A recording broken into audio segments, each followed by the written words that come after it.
Жил в старину юноша по прозванию Даджуан. Жил вдвоем с матерью в маленьком домике у самой горы. И в холод, и в зной ходил он в горы хворост трубить. Тем кормился. Рос Даджуан в бедности, да вырос могучим, плечистым, высоким и на редкость простодушным. В былые времена все отец с матерью решали, за кого дочь замуж отдать, на ком сына женить. И все едино им было: полюбят молодые друг дружку или не полюбят. Только бы в богатый дом свое чадо сбыть, и ладно. Так вот, вырос Даджуан, пора ему было жениться, а он все один да один. Понимает он, что мать в том не виновата, худого слова ей не скажет, обиды своей не выскажет. Жара холод сменяет, осень весну, год за годом проходит. Молчит Даджуан, а сам уже ни на что не надеется. Опостылила ему жизнь. Но вот однажды пригрело весеннее солнышко, цветы расцвели, всю гору пестрым ковром укрыли. Еще зеленее стали сосны, еще прозрачнее вода в родниках. Зазвенели на все лады ручейки, и легкий ветерок подул. Запели да защебетали птицы. И вот скоро полдень. Даджуан, знай, хворост трубит, обо всем на свете забыл. И вдруг слышит, рассмеялся кто-то звонко-звонко, весело-весело. Оглянулся, что за диво? Стоят под высокой каменной скалой две девушки, две птички, смехом заливаются. Чуть не рядом с юношей стоят, и все ему видно. Одна девушка в зеленое одета, лицо овальное, яйцо утиное, глаза узкие, брови тонкие. Красавица и только. Другая девушка в красное одета, лицо круглое, глаза большие, щеки румяные, зубы белые. И вот росла на вершине скалы слива дикая, красным цветом усыпанная. Подпрыгнула девушка в красном, за сосну ухватилась, легко на самую макушку вскарабкалась, вмиг до середины отвесной скалы добралась, да так ловко, будто ее туда ветром занесло. Хоть и привык Даджуан по горам лазить, а подивился. Собралась девушка на вершину скалы, наклонилась, полную охапку сливовых цветов нарвала, распрямилась, да видит, юноша с нее глаз не сводит. Рассмеялась, бросила юношу цветок, и вот диво, ни вправо упал цветок, ни влево, ни вперед, ни назад, а прямехонько в голову юноши угодил. Растерялся юноша, да покраснел, а девушка, да давай покатываться со смеху. И говорит ей сестрица: эх, не шутки у тебя, злотно, пошли лучше домой, увидит отец, не до шуток будет. Повернулись девушки и за каменной скалой исчезли, а юноша стал думать догадать, чьи же это дочери-то сюда ненароком забежали, а потом решил: не мое это дело, и снова принялся хворост трубить. И вот на другой день Даджуан, как всегда, в горы отправился. Рубит он хворост, да вдруг шварк, камешек прямо перед ним упал, обернулся, а меж сосен красное платье промелькнуло, да звонкий смех бусинками рассыпался. Ах, заколотилось у юноши сердце, никак не успокоится. И вот на третий день девушка в красном с охапкой хвороста Даджуану навстречу вышла, смехом-то заливается, глаза у нее еще яснее, и щечки еще розовее. И говорит юноша: ты... И ничего больше сказать не может. Да девушка хворост бросила, да засмеялась и убежала. Эх, взяла тут юношу досада, ругает сам себя. Рот деревянный, язык непослушный. Обо всем было забыл юноша, только про девушку-то, про девушку и думает. На силу день прожил, утром пришел, смотрит, девушка на травке у реки сидит. юноша, да и думает, подойдут и красавица. А красавица рот рукой прикрыла, да так и прыснула со смеху. Застеснялся юноша, остановился, а дальше идти не решается. А девица-то головой кивает, зовет юношу. Подошел он, как звать девицу, не знает, и спрашивает: ты откуда? А девушка смеется и отвечает: не все ли равно откуда? Давай лучше я тебе хворост помогу рубить. Посмотрим, кто больше нарубит. Девушка то на дерево заберется, то вниз спрыгнет. Руки проворные, сама легкая, ломает хворост, и никак за юношей не угнаться. Чуть поменьше его наломала. Собралась тогда девушка на сухое дерево, да с треском верхушку обломила. И вдруг из лесу голос послышался: «Эрни, хватит тебе проказничать, не маленькая уже. Иди скорее, отец пришел». Спрыгнула она с дерева на одну кучу хвороста, посмотрела, другую взглядом смерила, головой мотнула, да говорит: ты вверх взял, больше меня хвороста наломал, а теперь мне пора, старшая сестра кличет. Повернулась девушка, так к лесу побежала, обернулась и исчезла. С той поры девушка частенько прибегала из леса. Шутки шутит, смехом заливается, юноша хворост собирать помогает. Сказала она, что прозывается Эрни. Вторая дочь, что она из семьи Ху и живет за высокой горой, а девушка в зеленом старшей сестрой ей доводится. Уж так рад юноша, когда девушка к нему приходит, что небо вместе с ним радуется, земля веселится, щебечут птицы, да чудится юноше пенье дивное.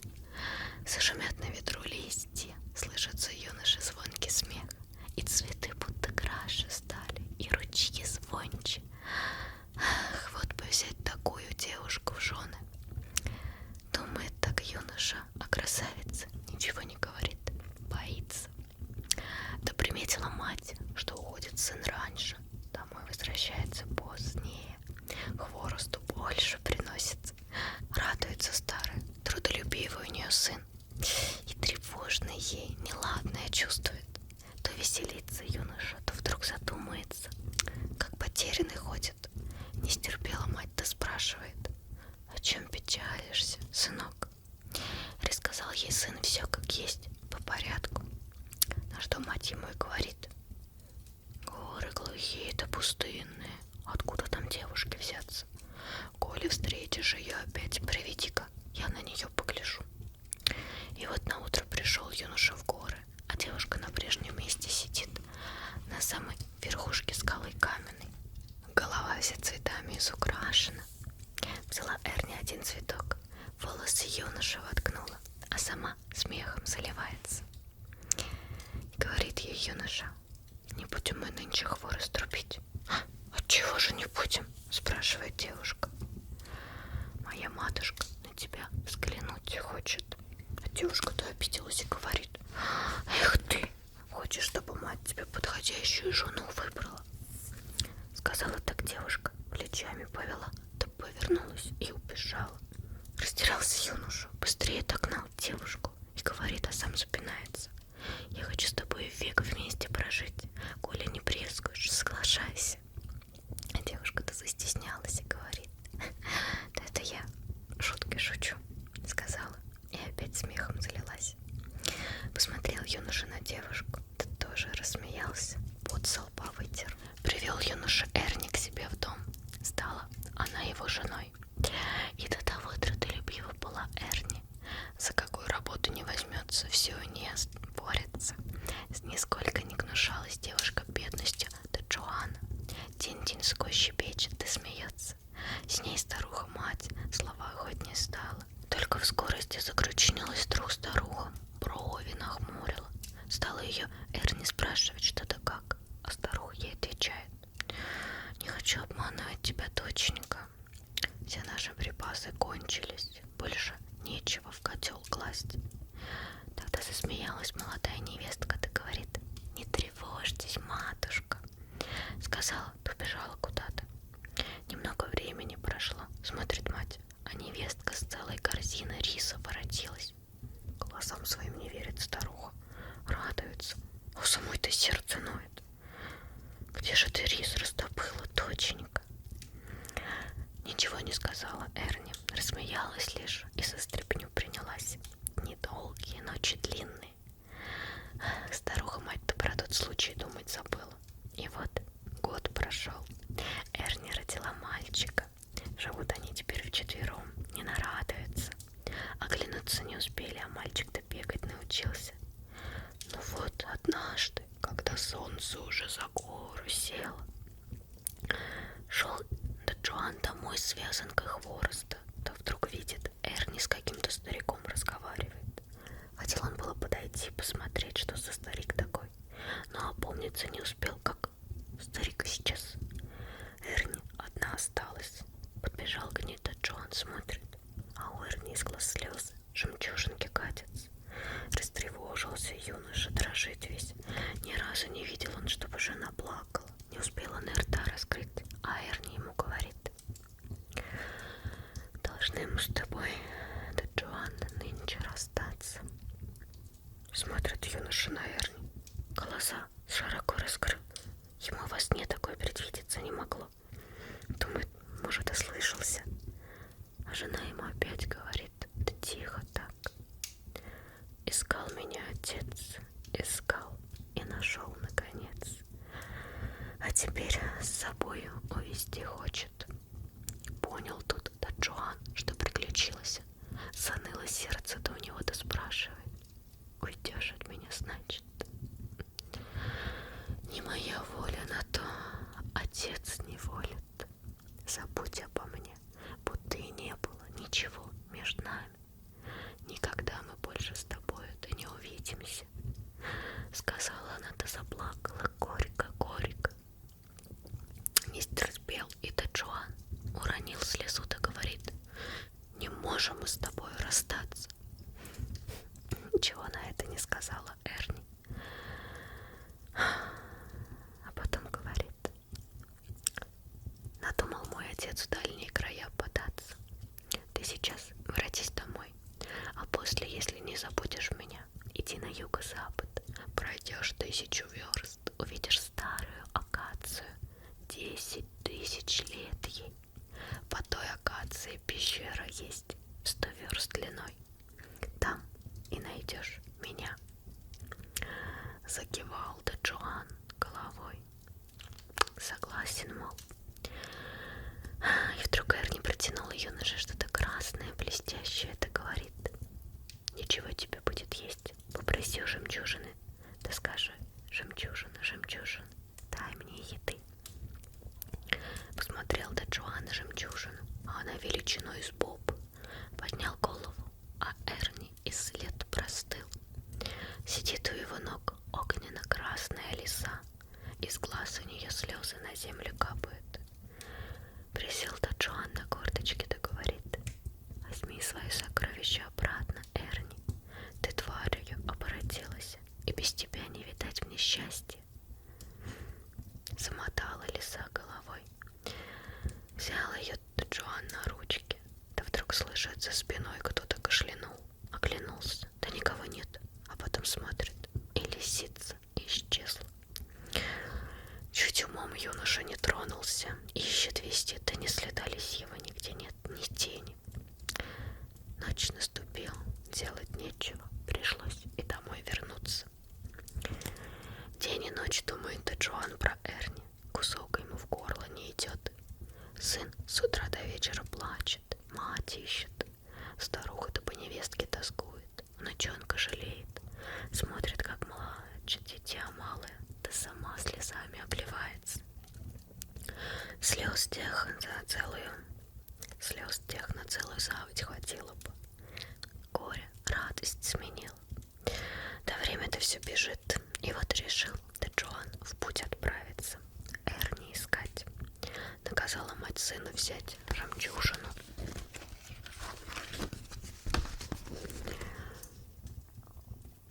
Жемчужину с собой. Все готово старое терпеть, голод, нужду. Только бы сын Эрни нашел, да домой с ней воротился.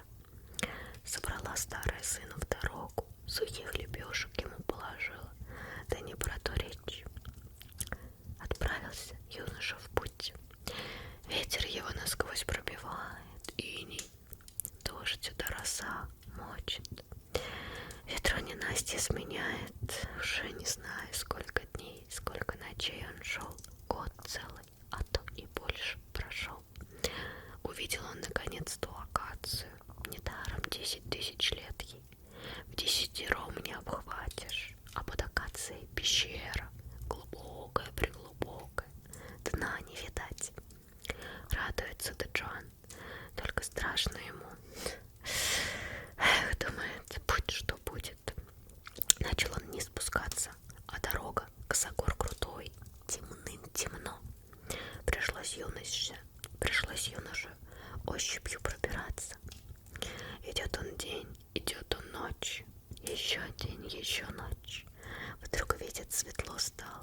Еще немного прошел, да вдалеке высокая арка, и большие ворота показались. Ворота лаком черным покрытые.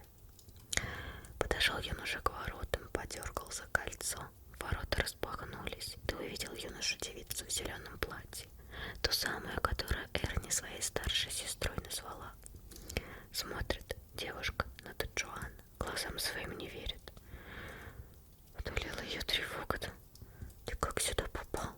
Отец вернется, тебе не поздоровится. Будь что будет, только надо бы на мне с Эрни повидаться. Хорошо, иди за мной. Двор просторный, во дворе дом стоит, в доме с каждой стороны по флигелю, все одного, все из одноцветного кирпича сложены, черепицей крыты. Привела девушку до Джоана восточный флигель, пальцем на кан показала. Вот она, Эрни. Смотрит, да Джоан, там лиса лежит. Тяжко у него стало на сердце. Вмиг он вытащил из мешка волшебную жемчужинку. А лиса, как увидела ее, так и кинулась к нему. Протянул он ей красную жемчужинку. Перекувыркнулась лисица. Смотрит, юноша опять Эрни перед ним стоит. Обрадовался сперва Джоан, да потом у него сердце заныло. Похудела Эрни. Вроде бы и старше стала. А Эрни взяла его за руку, да смеется. Да тут у ворот чей-то голос послышался. Испугалась тогда старшая сестрица, да говорит: прячься скорей, отец воротился. Да Джоан от злости даже глаза вытаращил, рванул вперед. А сестра Эрни его легонько рукой отталкивает, потом ушла, а сама дверь заперла. Говорит Эрни: станет отец тебя подчивать, крошки в рот не бери. Только она это сказала, да входит во двор старый лис, носом шмыгает, принюхивается. Чую человеческий дух, чую человеческий дух. А старшая дочь ему отвечает: откуда же тут человечьему духу взяться? Это ты ходил-бродил, чужой земли на ногах принес. На что отвечает ей лис: не принес я, чужой пришел, чую я человеческий дух. Не чужой пришел, муж Эрни пожаловал. А Джоан уже наперед прикинул, не отдаст ему старый лис Эрни, он будет насмерть драться с ним. Тут как раз послышался в дворе хохот старого лиса. Расхохотался он, да как закричит: пусть муж Эрни ко мне выйдет живо, поглядеть на него хочу. Отперла старшая дочь дверь, вышел да Джоан, смотрит, да перед ним белолицый старец стоит, атласная куртка на нем. Увидал он юношу, стал рукой его манить да звать: иди-ка быстрее наверх в северную комнату, небось проголодался. Попотчую-то я тебя на славу, попотчую я тебя на славу. Поднялся юноша вслед за старцем в комнату. В комнате стоит лаком покрытый стол, да блестит, а на столе там яств, видимо-невидимо, 10 блюд, да еще 8 чашек, и чего только нет: курятина, рыба. Ароматный дух прямо в нос бьет. Да Джоана в животе-то урчит. Почитай, целый день не ел. Но крепко запомнил он, что Эрни ему наказывала. И так его упрашивал белолицый старец, и это уговаривал, но ни крошки юноша не взял. Не хочешь овощи, лапши отведай. А юноша-то на своем стоит, к еде не притрагивается. Не хочешь лапши, так выпей хоть отвар. У юноши-то во рту пересохло, аж сердце от жажды горит. И думает он: Эрни только есть не велела, а про питье вроде бы ничего не сказала. Выпью я немного, авось обойдется. Сел юноша у старца, чашу с отваром стал пить. Пьет. Да не заметил, как лапшинка в рот проскочила.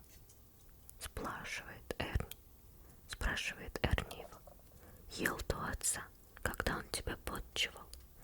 Не ел, только отвар из лапши пил. Ты вот не заметил, как лапшинка в рот проскочила. Зачем же ты отвар пил? Не лапшинка тебе в рот проскочила, да змея ядовитая, и сведет она тебя. Подскочил было юноша с перепугу, а Эрни ему говорит: чтобы от змеиного яда уберечься, белая жемчужина нужна. Взяла Эрни жемчужину, бросила в чашу с водой, да велела Доджоану выпить. Взяла Эрни Доджоана за руку, да побежали они потом. Бегут, земли под собой не чуют. Выскочили из пещеры, и дня не прошло, а они уже воротились. Да стали они жить опять вчетвером в радости и довольстве. Вот и сказки конец. А кто слушал, молодец. Даже костер уже немножечко погас.